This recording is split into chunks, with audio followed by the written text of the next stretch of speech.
오늘의 말씀은 아담의 타락이 하나님의 실패였나, 아담의 타락이 하나님의 실패였나라는 제목으로 말씀을 준비했습니다.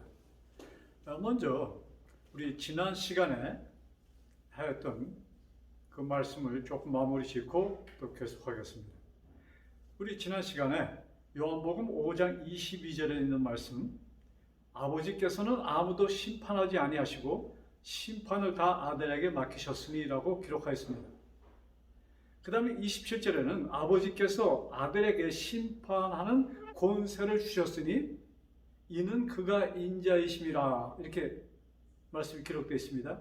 여기에 그는 인자이시기 때문에 그에게 심판의 권세를 주셨다, 이렇게 우리가 볼 수 있는 것입니다. 우리가 심판하면은 명령, 정죄, 이런 인식을 우리가 갖고 있습니다.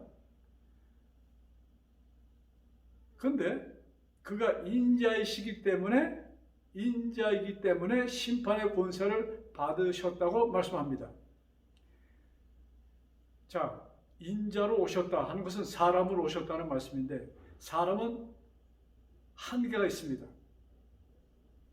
같은 시간에 두 군데 있을 수도 없고, 또 그 모든 우리들이 한정돼 그 시간, 속도, 모든 것에 우리 한정되어 있잖아요. 그러니까 예수님께서는 오셔서 심판자로 오셨지만 당신이 할 수 있는 일은 굉장히 극한되었던 것입니다. 그러니까 여기에 인자로서 오셨다 하는 것은 뭐예요? 예수님은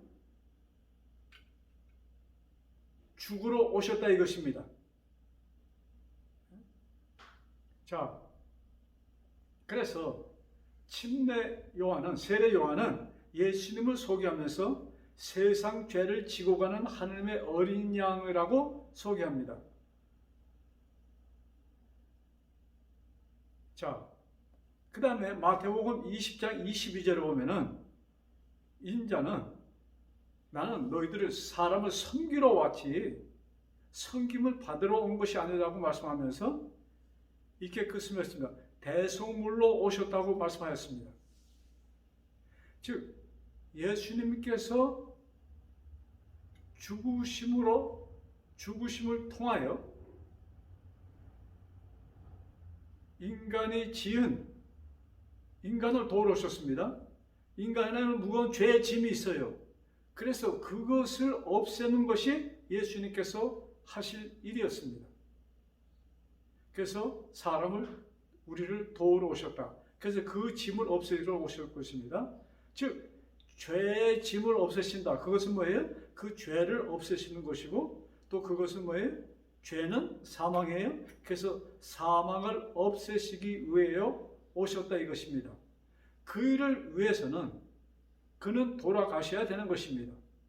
그래서 돌아가시기 위해서는 사람으로 와야만이 할 수 있는 것입니다. 창조주 하나님께서 창조주 하나님으로 오시면 그 일을 이룰 수가 없는 것입니다. 그래서 그는 인자로 오셔서, 사람으로 오셔서 뭐예요? 사람이 죽어야 될 그 사망, 즉 죄를 없애시는 것입니다.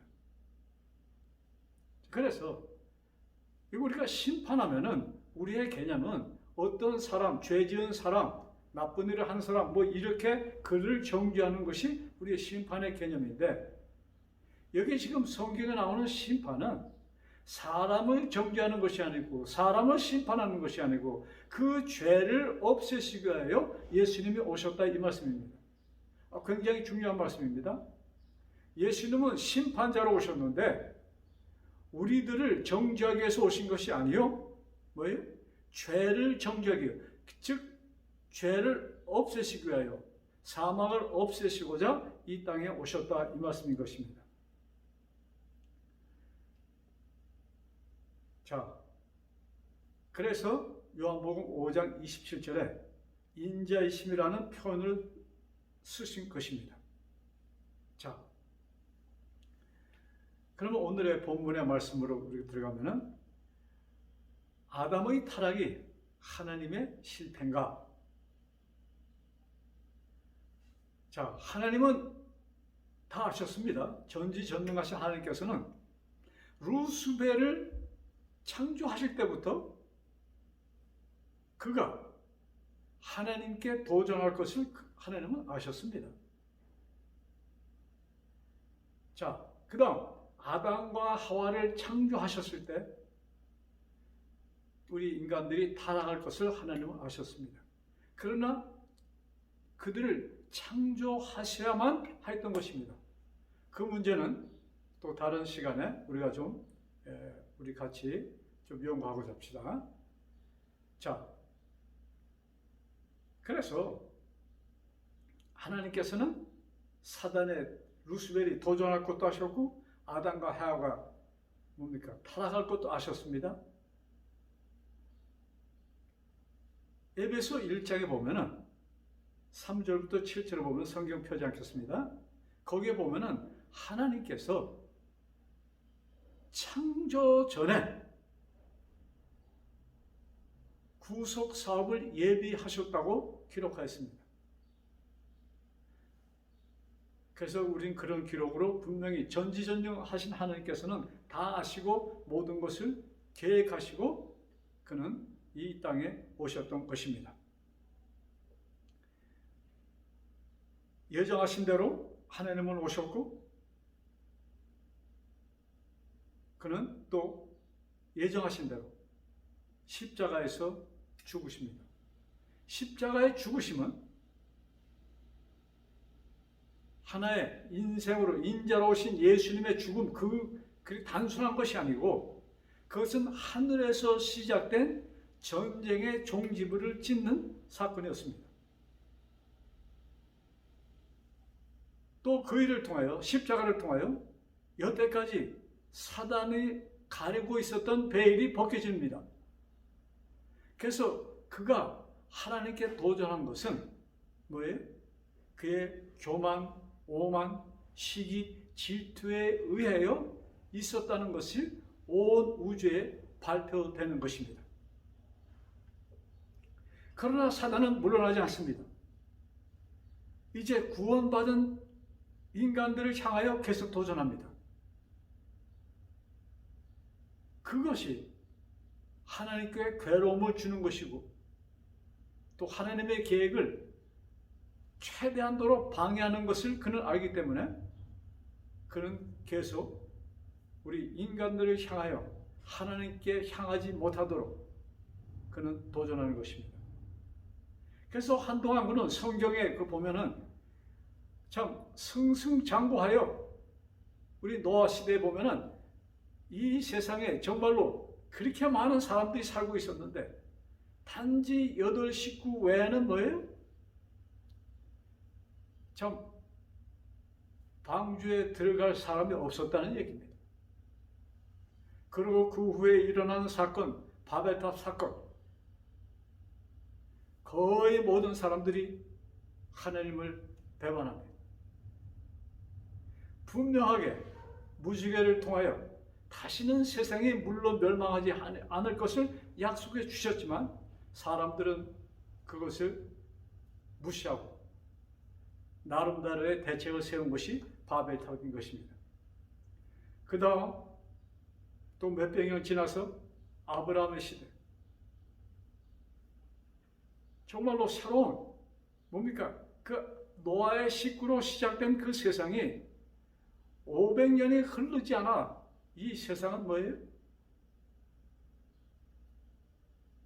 정말로 하나님을 섬기는 자들이 찾을 수 없을 정도까지 이르렀던 것입니다. 오늘날 정말로 교회는 많습니다. 믿는다는 사람도 많습니다. 그러나 성경은 참 믿는 자를 찾아볼 수 있겠느냐 하는 표현을 성경에는 하고 있습니다. 그 말씀들이 무엇입니까? 마귀가 이 루스벨은 이 사단은 정말로 세상을 거의 완벽하게 장악할 것을 기록하고 있는 것입니다. 자, 이제 창조주 하나님께서 인자로 오셔야 될 때가 되었는데, 오셔야 하는데, 정말로 누구를 통해서 올 것, 참 그것도 굉장히 참 찾기 힘든 상태에 있었다고 볼 수 있겠습니다. 그래서 하나님께서는 간신히 마리아를 찾으시고 또한 요셉을 찾으십니다. 자, 약속대로 오셨지만 수백 년 동안, 수백 년 정도 아니죠. 그건 2000년 동안 메시아가 이 땅에 오실 것을 기록하셨지만 2000년 후에 예수님께서 막상 오셨을 때 몇 명이나 되는 사람들이 메시아를 환영하였습니까? 참, 예수님을 낳은 마리아, 그의 남편 요셉도 사실은 그가 그 마리아를 통해 나올 분이 메시아라는 것 자체를 그는 모르고 있었습니다. 그 다음 기록에 보면은 양을 치던 몇몇 목자들, 또 늙은 제사장 한 분, 또 아주 늙은 과부, 그 다음에 숫자는 나와 있지 않지만 동양 박사, 동방 박사, 그렇게 정말로 우리 손에 참 꼽힐 정도로 적은 수의 사람만이 이제 메시아를 그 마음속 깊이 기다리고 있었던 사람들입니다. 자, 그러면 과연 이 세상 끝은 어떻게 될까? 많은 종교인들의 생각대로 세상이 끝날 것인가?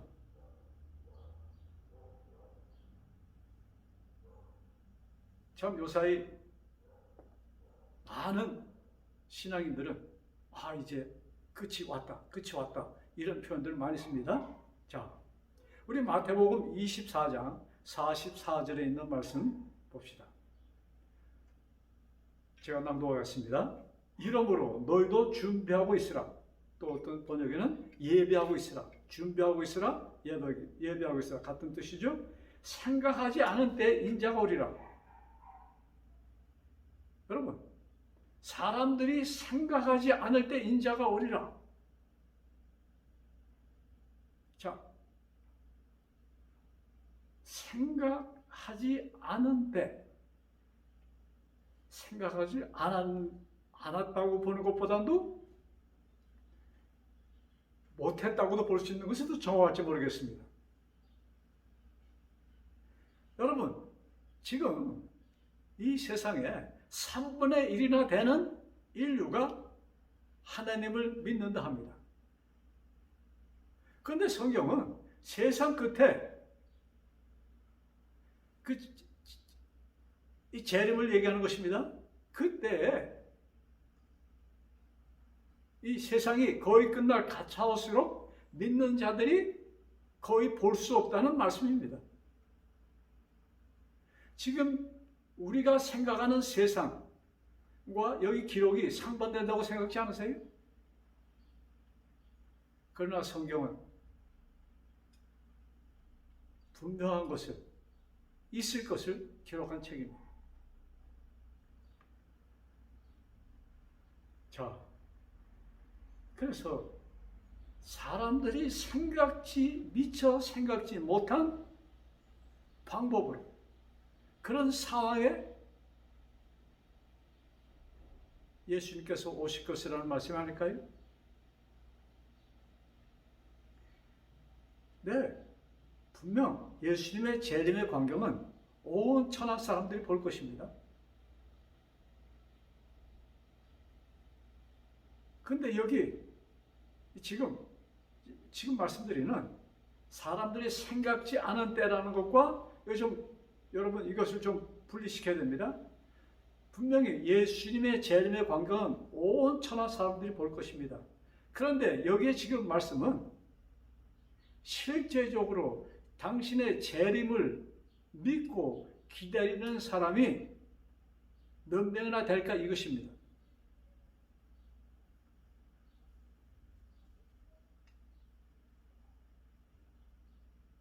여러분, 예수님의 재림의 광경을 보는 순간 그 중에 분명히 몇이 될지 모르지만, 그러나 성경은 남은 자 소수의 무리라고 기록되어 있죠. 정말로 그들은 예수님이 구름을 타고 오시는 그것을 목격했을 때 깡충깡충 뛰면서 어찌할 바를 볼 것입니다. 그런가 하면은 대부분의 사람들은 얼굴이 뭐예요? 회색, 검정색이 되어서 이렇게 끝날 줄은 몰랐다고 그들은 부들부들 떨면서 울부짖을 것입니다. 예배하고 있으라, 준비하고 있으라, 생각지 않은 데 인자가 오리라. 여러분, 초림도 건 2000년 동안 소개되었지만 실제적으로 그분을 환영하며 받아들인 자는 불과 몇 명이었습니다. 지금 예수님의 재림도 거진 2000년, 지금 이렇게 횟수를 따지면 거의 2000년이 됩니다. 그러나 예수님의 재림 때도 초림과 같이 이 역사가 반복되지 않을까 생각해 봅니다. 네, 인구 비례로 구원, 그 마지막에 정말로 살아서 예수님을 맞을 자의 숫자는 극소수가 될 것입니다. 그러나 우리가 또 믿는 것이 하나 있습니다. 엘리야가 하나님께 이스라엘 땅에 아무리 봐도 나 외에는 믿는 사람이 없습니다고 외쳤을 때 하나님께서는 남겨둔 7,000명이 있다는 말씀하셨습니다. 네, 분명히 마지막에도 그런 하나님께서 남겨둔 무리들이 있을 것입니다. 자,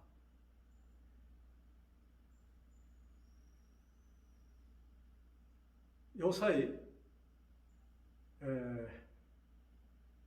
좀 우리가 좀 생각할 문제는 많은 사람들은 성경, 특별히 신약 성경에 기록되어 있는 그 말씀들을 어쩌면 지금 딱 말세, 정말로 예수님께서 오시기 바로 직전 그 상태의 것을만을 사람들은 이렇게 좀 생각하고 있습니다. 그래서 종말론 신약의 모든 것이 딱 그 종말 그때를 위하여 기록되어 있는 것처럼 우리들이 성경을 보고 있다 이것입니다. 이것은 굉장히 곡해된 우리들의 이해인 것입니다. 자, 마태복음 24장 44절에 아까 준비하고 있으라, 생각지 않은 데 인자가 오리라 하신 그 말씀의 내용, 그것은 한때 2000년 후 더 있으면 언제가 될지 모르지만 그때를 위한 것만은 절대로 아닙니다. 여러분, 비례적으로 구원 얻을 사람의 숫자가 어떻게 되겠습니까? 그래서 이 말씀이 주어진 그때부터, 예수님께서 부활하신 그때부터 마지막 때까지 이 세상에 있는 모든 사람을 위하여 기록되어 있는 말씀인 것입니다. 다시 반복합니다. 그 말씀은 뭐예요?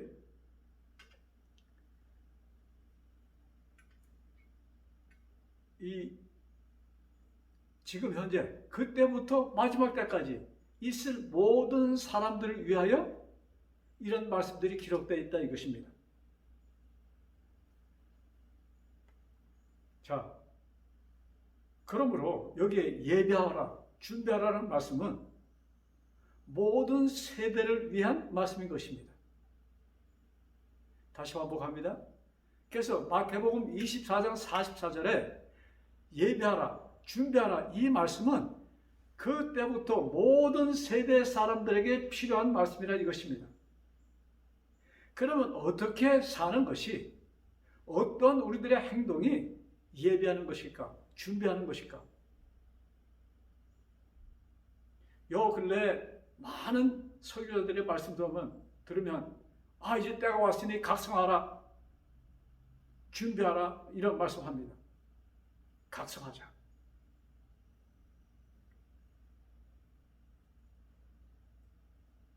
자, 여러분 성경에 그 창세기 22장에 보면은 하나님께서 정말로 늙은 아브라함에게 또 90세가 된 100세가 된 아브라함에게 90세가 된 그의 아내 사라에게 아들을 줍니다. 약속된 이삭을 줍니다. 이삭이 20세 되었을 때 하나님께서 아브라함에게 아브라함아, 네 사랑하는 아들 이삭을 나에게 제물로 드리라는 명령을 하십니다. 아브라함은 그 말씀을 듣고 거역하지 않고 그 말씀에 순종합니다. 그래서 간 곳이 모리아산입니다. 그가 살던 곳에서 3일 길을 걸어서 모리아산에 갑니다. 이제 거기에서 참 아브라함의 마음이 얼마나 졸었을까요? 야, 이것이 정말인가? 근데 이제 모든 것을 이제 단을 쌓았습니다. 이제 마지막으로 아들에게 얘기를 합니다. 단을 쌓을 때까지 어쩌면 아브라함은 이삭에게 얘기를 안 했을지도 모르겠습니다. 이제 더 이상 얘기 안 할 수가 없습니다. 그래서 사랑하는 아들 이삭을 붙들고 떨리는 목소리로 그는 얘기합니다. 이삭아, 3일 전 하나님께서 나에게 나타나셔서 너를 제물로 드리라고 했어. 그 얘기를 했을 때 아브라함이 얼마나 떨리는 음성을 했겠습니까? 정말로 감사한 것은 이삭이 그 아버지의 말에 순응하여 자신을 그 제단 위에 묶는데 도와줍니다. 왜 묶습니까?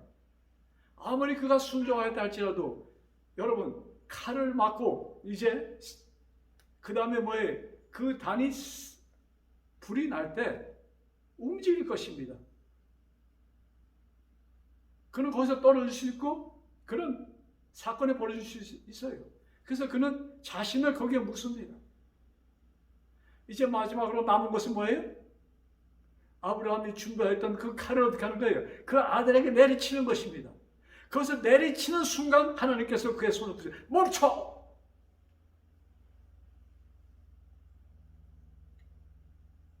아브라함은 그가 내리던 손에 누군가 와서 탁 잡는 것을 느꼈습니다.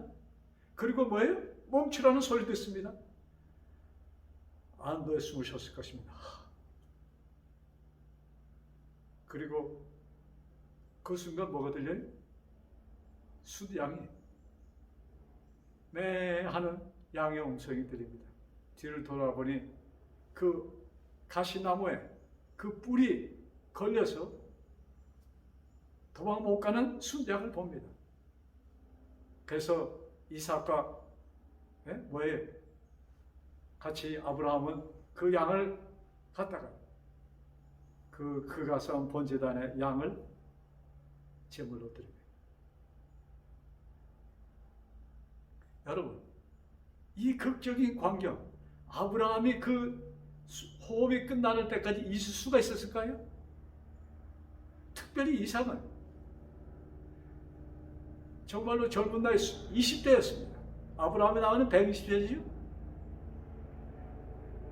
이삭은 그가 평생을 살면서 그 순간을 한 번도 잊지 못했을 것입니다. 그 이야기는 뭐예요? 엄숙하게 어쩌면 또 자랑스럽게 그 자손 야곱에게 또 그 후손들에게, 그래서 이스라엘 민족 대대손손 그들은 이 이야기를 너무나도 잘 알고 있었습니다. 여러분, 이삭은 그 이야기를 생각했다고 합니다. 나를 대신해 죽은 그 어린 양, 그 숫양을 이삭은 기억할 것입니다. 아마 그는 평생 그 숫양의 그 모습까지 그는 잊지 않고 기억했을 것입니다.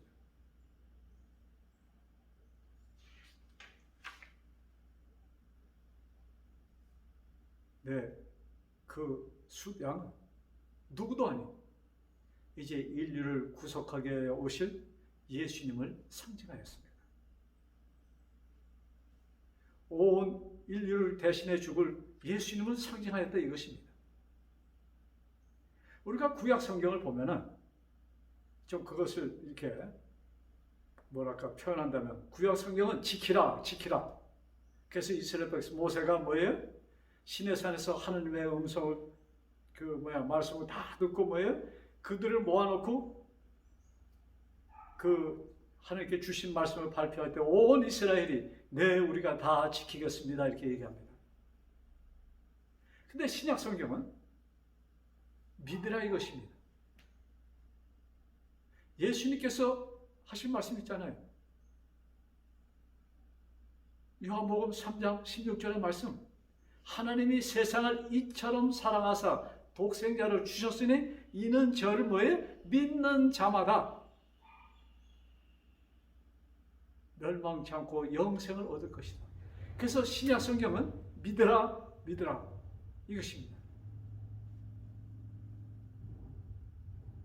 여러분, 십자가의 스토리는 2000년 전에 십자가에서 죽으신 예수님의 그 이야기는 2000년 전의 이야기가 아닙니다.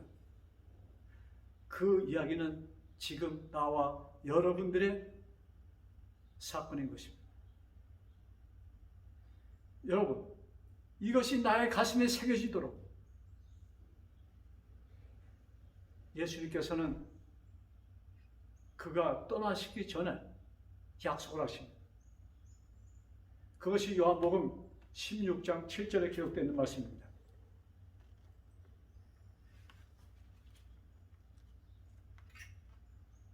요한복음 16장 7절의 말씀입니다. 그러나 내가 너에게 실상을 말하노니 내가 떠나가는 것이 너에게 유익이라. 내가 떠나가지 아니하면 보혜사가 너에게 오시지 아니할 것이요 가면 내가 그를 너에게 보내리니. 여러분, 예수님은 오셔서 당신을 제물로 드려서 인간이 받아야 할 그 사망, 죄의 값을 당신이 치르시고 우리 인생들에게 생명을 주셨습니다. 이제 그 예수님께서 그 제자들에게 하신 말씀이에요. 야, 내가 떠나가는 것이 너희들에게 복이 될 것이야. 내가 떠나가면 보혜사 성령을 보낼 것을 약속하십니다.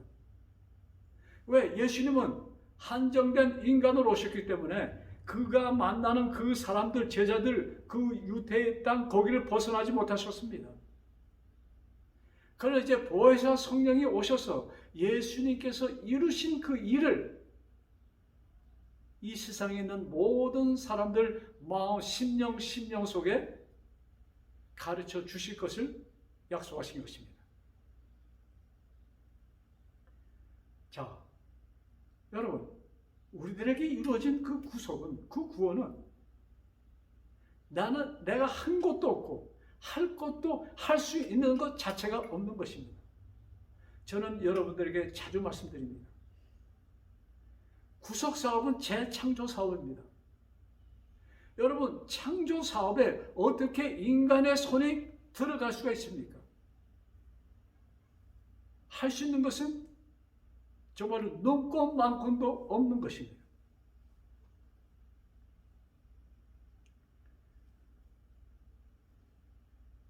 그런데 자, 사단은 속이는 자잖아요. 사단은 뭡니까? 그 자기의 모습을 사단처럼 이렇게 나타납니까? 그렇지 않아요. 그는 아주 진실한 자처럼 성경을 깊이 연구하고 진실이 믿는 자처럼 그는 나타납니다. 그래서 사람들에게 무엇을 얘기할까요? 아니야, 너희들만이 할 것이 있잖아. 예수님이 이루어 놓으셨지만 그러나 이 단계로 너희들이 할 것이 있어. 이것을 그는 암암리하게 아주 조용히 사람이 의심할 수 없도록 그는 사람들 향해서 도전하는 것입니다. 그것이 히브리서 10장 29절에 기록되어 있는 말씀입니다. 저는 이 말씀을 하면서 자주 이 말씀을 봅니다. 히브리 10장 29절에 이렇게 기록되어 있습니다. 하나님의 아들을 짓밟고 자기를 거룩하게 한 언약의 피를 부정한 것으로 여기고 은혜의 성령을 욕되게 하는 자가 당연히 받을 형벌은 얼마나 무섭겠느냐. 이 말씀은 인간들이 구원 믿는다는 사람들이 뭐예요? 여기에 아들을 짓밟는 일을 한다. 여러분, 예수님을 믿는 사람들이 이런 일을 알고서 할 사람이 어디 있겠습니까? 그런데 우리들의 행동이 이렇게 나타난다는 것입니다. 뭐예요? 아들은 누구예요? 예수님을 짓밟고 그것이 무엇이냐? 언약의 피를 부정한 것으로 하는 것이다. 이것입니다. 예수님께서 십자가에서 흘리신 피를 부정하게 한다. 이게 무슨 말씀이에요? 그것을 믿지 않도록 한다는 것입니다. 예수님께서 나를 위하여 흘리신 피를 그것으로 다 이루어지지 않았다는 것을 사람들이 믿게 하는 것입니다. 여러분, 잘 들으세요. 그래서 사단은 너희들이 할 일이 있어. 너는 의로해져야 돼. 성품 변화가 돼야 돼. 여기에 귀를 기울여서는 절대로 안 될 것입니다. 우리는 담대하게 십자가를 보세요. 십자가는 나를 거룩해 주셨습니다. 그렇게 강조해야 될 것입니다. 성경은 분명히 예수님의 십자가, 예수님이 드린 당신, 제물이 되신 그 속죄로 우리들이 거룩하여졌다고 표현합니다. 거룩하게 된 우리들이 무엇이 또 모자라서 성화되어야 된다는 이런 표현을 누가 쓰고 있습니까? 여러분, 인간이 무엇을 해서 거룩하게 질 수 있습니까?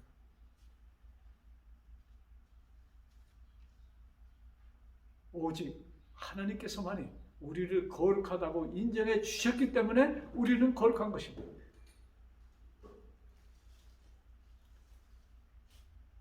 그래야 우리는 매 순간순간 십자가를 바라보면서 하나님 감사합니다. 나에게 이루어진 구속에 대해서 우리는 감사해야 될 것입니다. 우리가 감사할 때 예수님께서 보내신 성령님은 우리가 그런 마음을 갖는다는 자체가 성령님의 역사입니다.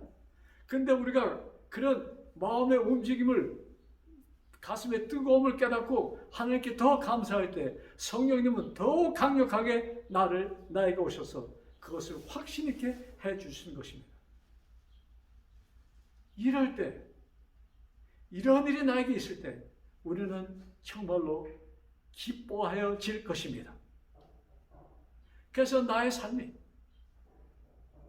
여러분, 내가 우리들이 집에서 부엌에서 밥을 만들 때나 맛있는 음식을 만들 때나 왜?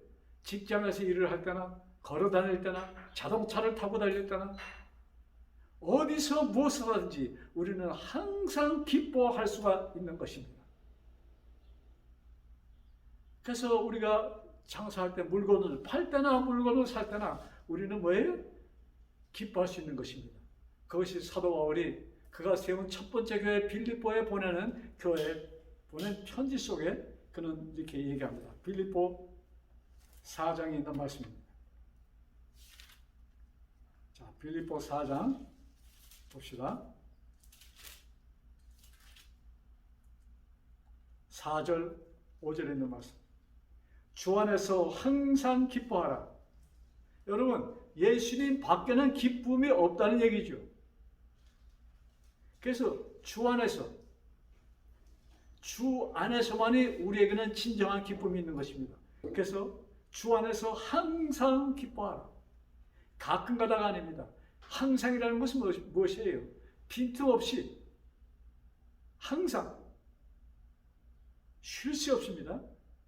내가 다시 말하노니 기뻐하라.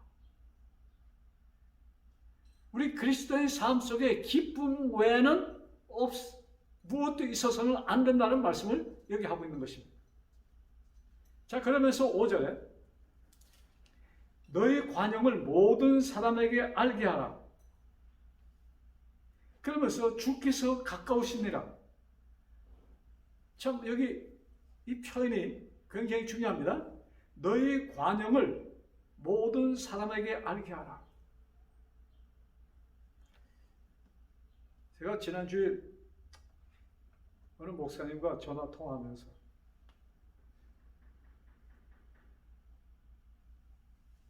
또 어느 그 유명한 목사님 설교에도 이런 말씀하시더라고요. 이 관용에 대해서 말씀하시면서 이 세상 사람보다도 뭐예요? 하나님을 믿는 사람들이 더 관용이 없다는 얘기입니다. 정말로 신앙이 돈독하다는 사람일수록 어쩌면 뭐예요? 철저하게 뭐예요? 말씀대로 산다는 사람일수록 뭐예요? 그 마음에 관용이 없다는 얘기입니다.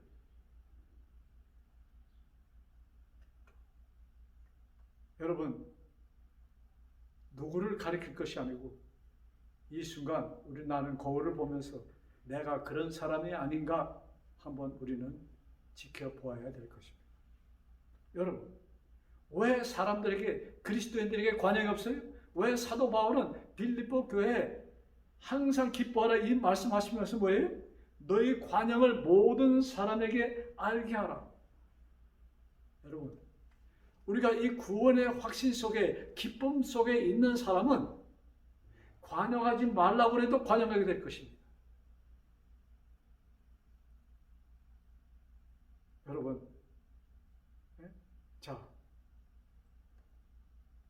그러면서 13절에, 자, 6절도 보겠습니다. 아무것도 염려하지 말고 다만 모든 일에 기도와 간구로 너희 구할 것을 감사함으로 하나님께 아뢰라. 아무것도 염려하지 말고 내가 해결해야 될 일, 앞으로 있을 일, 자녀 문제, 장사 문제, 건강 문제, 아무 일도 염려하지 말고 뭐예요?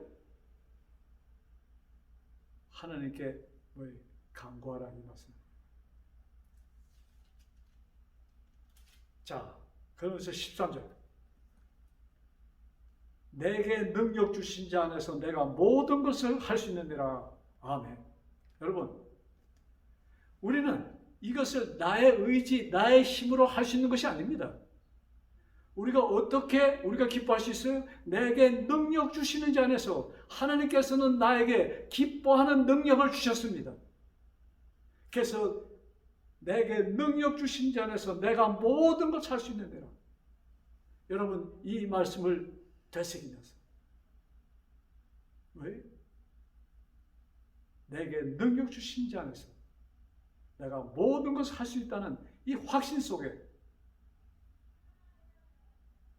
우리 하루하루의 삶이, 기쁨의 삶이 이어지기를 간절히 바라면서 오늘의 말씀을 마치겠습니다. 기도하겠습니다. 하늘에 계신 사랑의 아버지, 참 저희들을 구원하시기 위하여 창조주 하나님께서 인자로 오셔서 십자가에서 죽으시고 그 일을 통하여 저희들에게 새 생명을 주셨사오니 감사합니다.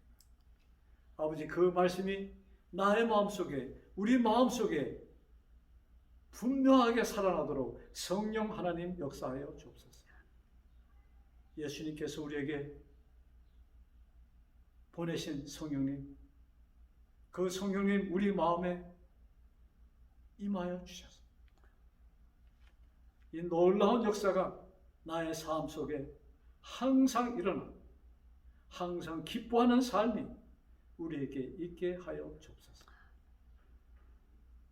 이 모든 말씀 우리들을 죄에서 사망에서 생명으로 옮겨주신 주 예수 그리스도를 받들어 간절히 기도드렸사옵나이다.